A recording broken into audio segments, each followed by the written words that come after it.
With social networks, those stories get out. She works harder than most people twice her age. Diane Tran is a high school honor student taking advanced placement courses and college classes. She's also working 2 jobs to support her brother and sister. But that didn't impress a judge who threw her in jail for missing school.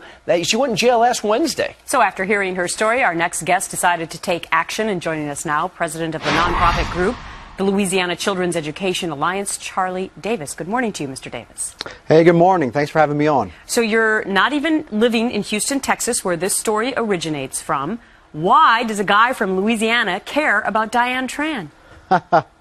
Well, I think not just one guy in Louisiana cares, but people all over the country. You know, at last count, we've had donations from 47 states and I think 13 foreign countries. And so, you know, I think this story of a student who's obviously working so hard and is being taken advantage of by the systems just touches your heartstrings, and you know, it affects a lot of people. What's your impression of this judge that put this woman, this young girl, in jail rather than fully understand her circumstances to her missing some days of school?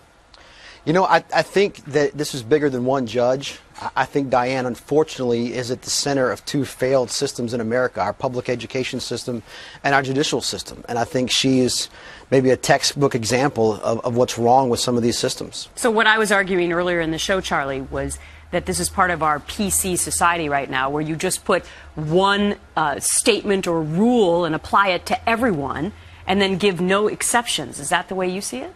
Exactly. You know, we saw this article in the Drudge Report Friday afternoon, and we immediately went to work on this project. And I think that when you read about Diane's story, you have an honor student who is doing the best that she can under really trying circumstances. And so, you know, systems aren't designed to take care of individuals. You know, that's what we have in our country. We have individuals and families and churches and communities, you know, not these large systems who try to have cookie cutter programs that end up hurting the people they're trying to help.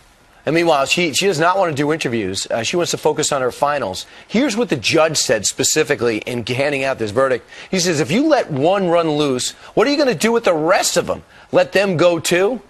He just didn't even take the time, in my estimation, to understand the circumstances. But so far, you've raised $50,000 in 3 days, and then $70,000 one day later is the total.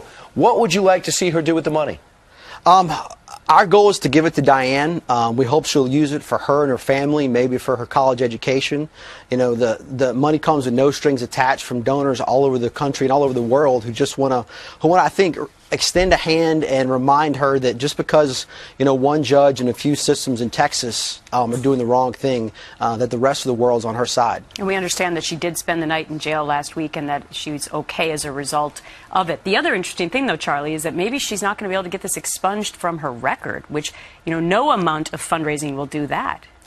You're right. You know, that's been a hot topic on our Facebook Help Diane Tran site is, you know, what's on her record when she files for a job or a college degree? Does she have to check yes to the question that she's been in prison? So, you know, that's the next project. All right, Charlie, we got to go, but tell us real quick where to donate, all our viewers. You got it. Go to helpdianetran.com. All right, that's Diane, T-R-A-N. And we'll link it to Fox and Friends as well.